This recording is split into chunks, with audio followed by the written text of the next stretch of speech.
కేసీఆర్ గారి నాయకత్వంలో రాటుదేలిన బీఆర్ఎస్ బిడ్డలం, తెలంగాణ ఉద్యమ కన్న బిడ్డలం. ఉద్యమాలు పోరాటాలు మాకు కొత్త కాదు, అక్రమ కేసులు అంతకంటే కొత్త కాదు, అరెస్టులు అనేటివి మాకు కొత్త కాదు. ఆనాడైనా కేసీఆర్ గారి నాయకత్వంలో వందలాది కేసులు పెట్టిన నిజాయితీగా తెలంగాణ ప్రజల పక్షాన కేసీఆర్ గారి నాయకత్వంలో పోరాడినాం. జైళ్లలో పెట్టిన రెట్టించిన ఉత్సాహంతో తెలంగాణ కోసం పోరాడినాం. ఇలా మేము మీ కాంగ్రెస్ నాయకుల లెక్క సిట్ నోటీసులు రాగానే పారిపోయేటోళ్ళం కాదు. మీరు పిలిస్తే వచ్చినాం, బాజాప్తా వస్తాం. మీరు ఎన్ని ప్రశ్నలు అడిగినా సమాధానాలు చెప్తాం. ఈ అక్రమ కేసులు, ఎందుకంటే ఇవన్నీ ఇట్లాంటి అక్రమ కేసులు ఆనాడు సమైక్య రాష్ట్రంలో సమైక్యవాదులు మా మీద అనేక అక్రమ కేసులు పెట్టినారు. ఇన్ఫ్యాక్ట్ మీరిచ్చిన నోటీసులు మాకు దక్కిన గౌరవంగా భావిస్తాం. ఎందుకు ఈ మాట అంటున్నా అంటే, పొద్దుగాల నీ బామ్మర్రి భాగవతం బయట పెడితే సాయంత్రం నోటీస్ ఇచ్చినావు. ఇది రాష్ట్ర ప్రజలందరికీ అర్థమైపోయింది కదా. అంటే నువ్వు నీ భాగవతాన్ని బయటపడకుండా, ప్రజల్లో పడకుండా అటెన్షన్ డైవర్షన్ కోసం నువ్వు నోటీస్ ఇచ్చినావు. ఈ మాత్రం రాష్ట్ర ప్రజలకు అర్థం కాదా? రాష్ట్ర ప్రజలు అన్ని విషయాలు గమనిస్తూ ఉన్నారు. ఇన్ఫ్యాక్ట్ నువ్వు ఒక ప్రైవేట్ కంప్లైంట్లో కోట్ల రూపాయల డబ్బు ఖర్చు పెట్టి సుప్రీంకోర్టు న్యాయవాదులను పెట్టి నన్ను అక్రమ కేసులో ఇరికించాలని ప్రయత్నం చేసినావు. హైకోర్టు కొట్టేసింది.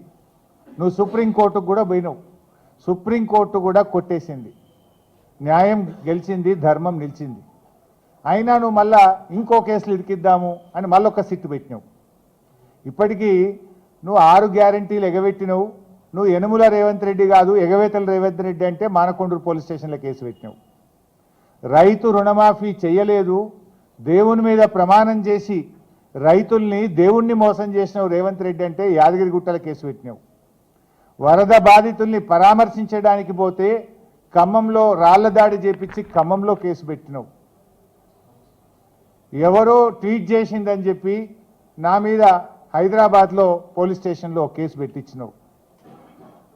ఘోష్ కమిషన్ వేసి కమిషన్ పేరిట డైవర్షన్ రాజకీయాలు చేస్తే అసెంబ్లీ సాక్షిగా ఆ కమిషన్లో ఉన్న విషయాలను కుండబద్దలు కొట్టినట్టు 6 మంది మంత్రులు మీరు మాట్లాడినా, ఎంత డైవర్షన్ చేసినా ఆ కమిషన్ అంతా డొల్లా అని ఆధారాలతో సహా అసెంబ్లీ సాక్షిగా వివరించాం.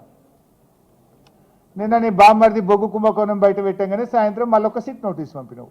ఇది రాష్ట్ర ప్రజలు గమనిస్తున్నారు. రేవంత్ రెడ్డి పోలీసులను వెనక పెట్టుకొని పిరికి పందలాగా నాకు సిట్ నోటీసులు ఇచ్చుడు కాదు. ధైర్యం ఉంటే రాజకీయంగా ఎదుర్కో, కమాన్ మాట్లాడదాం, ఏడగొట్లాడదామో కొట్లాడదాం.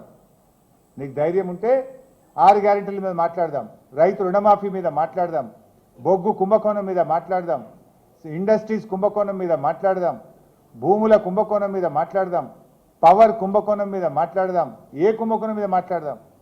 నీ ప్రభుత్వం కుంభకోణాలకు నిలయంగా మారింది.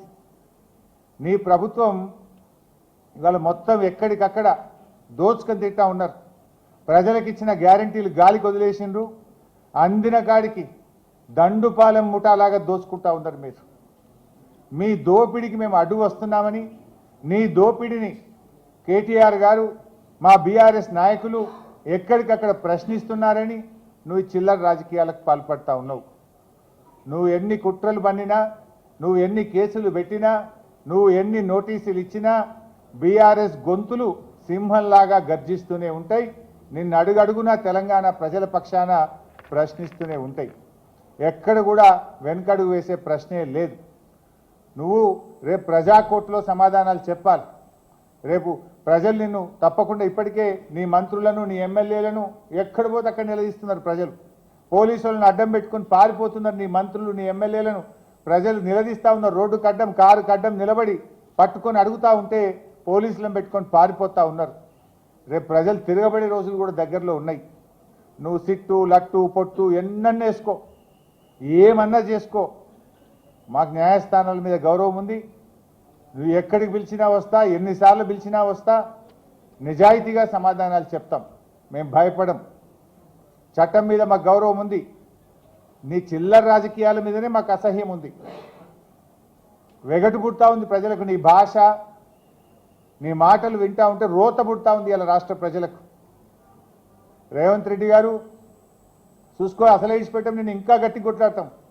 నీ 6 గ్యారెంటీల అమలు మీద, నీ కుంభకోణాల మీద మేము మా పోరాటాలు జరుపుతూనే ఉంటాం.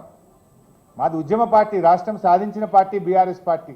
మేము కేసీఆర్ సృష్టించిన సైనికులం, కార్యకర్తలం. మేము మాకు త్యాగాలు తెలుసు, మాకు పోరాటాలు తెలుసు. నీలాగా వెన్నుపోట్లు, కుట్రలు, కుతంత్రాలు, చీకటి రాజకీయాలు మాకు తెలియవు.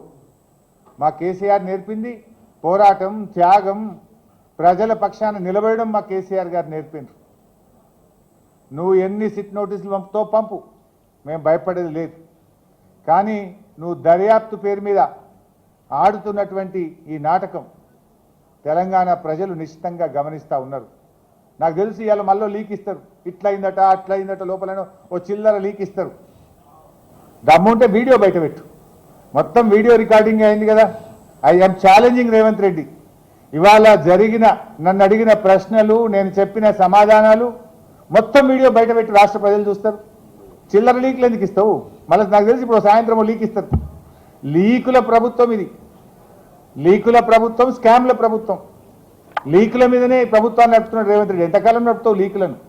ఈ లీకులు, ఈ చిల్లర రాజకీయాలు, ఈ బుర్ర రాజకీయాలు నడవయి.